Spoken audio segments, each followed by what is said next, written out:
सगळ्यात महत्त्वाची बातमी इतिहासामध्ये पहिल्यांदाच राहुल गांधींची सभा मुंबईतील छत्रपती शिवाजी महाराज पार्कवर पार पडते आणि राहुल गांधी आता हे सभास्थळी पोहोचलेले आहेत।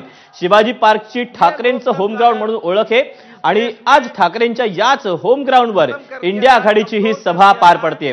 सभेच्या मंचावर जाण्याआधी राहुल गांधी यांनी छत्रपती शिवाजी महाराजांना अभिवादन केलं।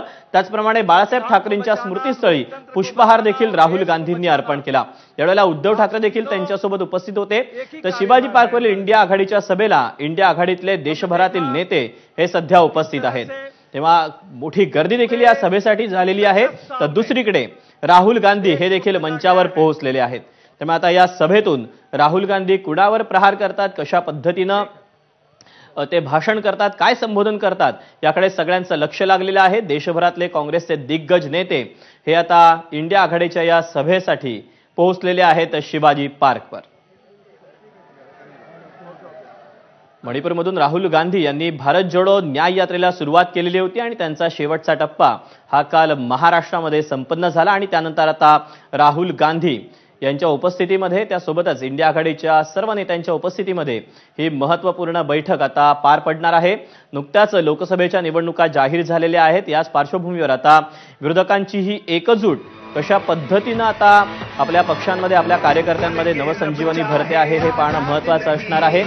अनेक काँग्रेसचे नेते त्यासोबतच इतर पक्षातले जे नेते आहेत ते देखील या ठिकाणी उपस्थित आहेत। त्यामुळे आता या सगळ्या नेत्यांच्या भाषणाकडे देखील सगळ्यांचं लक्ष लागलेलं आहे। आपण अधिकचे अपडेट जाणून घेऊया। निलेश बुधावले आपल्यासोबत आहे। निलेश, राहुल गांधी मंचावर पोहोचलेले आहेत। काँग्रेसचे नेते, शिवसेनेचे नेते, राष्ट्रवादीचे नेते देखील पाहायला मिळत आहेत। काय अधिकचे तपशील आहेत, काय सध्या चित्र दिसतंय मंचावरचं? दीपक, आपण पाहतोय की आज इंडिया आघाडीचं एक शक्ती प्रदर्शन मुंबईतून होत आहे आणि मुंबईतून संपूर्ण देशामध्ये एक संदेश पाठवण्याचा प्रयत्न या निमित्तानं महाविकास आघाडीचे आणि इंडिया आघाडीचे नेते करताना पाहायला मिळतात। खरं तर राहुल गांधींची न्याययात्रा काल संपली, मात्र आज दुसऱ्या दिवशी अनेक महत्त्वाच्या नेत्यांना आज मुंबईत निमंत्रित करण्यात आलं आणि एक शक्ती प्रदर्शनाची तयारी करण्यात आली। आतापर्यंत जर आपण पाहिलं तर काँग्रेसचे जे वरिष्ठ नेते आहेत यासोबतच विविध राज्यांचे मुख्यमंत्री देखील या ठिकाणी दाखल झालेले आहेत। झारखंडचे मुख्यमंत्री चंपई सोरेन या ठिकाणी पोहोचलेत, मल्लिकार्जुन खरगे अगदी काही वेळापूर्वी आले, तेलंगणाचे सीएम देखील रेवंत रेड्डी काही वेळापूर्वी या ठिकाणी दाखल झाले आहेत, स्टॅलिन देखील या ठिकाणी पोहोचलेले आहेत आणि सभेला कोणत्याही क्षणी सुरुवात होताना आपल्याला पाहायला मिळणार आहे।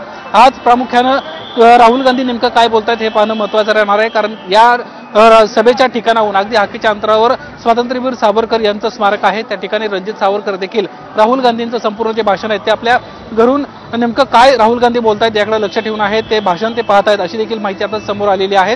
आजचा हा दिवस महाविकास आघाडीसाठी, इंडिया आघाडीसाठी अतिशय महत्त्वाचा आहे, कारण कालच निवडणूक आयोगाच्या वतीनं तारखा निवडणुकांच्या जाहीर करण्यात आलेल्या आहेत। महाराष्ट्रात 5 टप्प्यांमध्ये निवडणुका पार पडतायत, तर देशामध्ये 7 टप्प्यांमध्ये निवडणुका पार पडतायत आणि याच निवडणुकांच्या अनुषंगानं आज एक रणशिंग इंडिया आघाडीच्या वतीनं फुंकण्यात आल्याचं आपल्याला पाहायला मिळत आहे।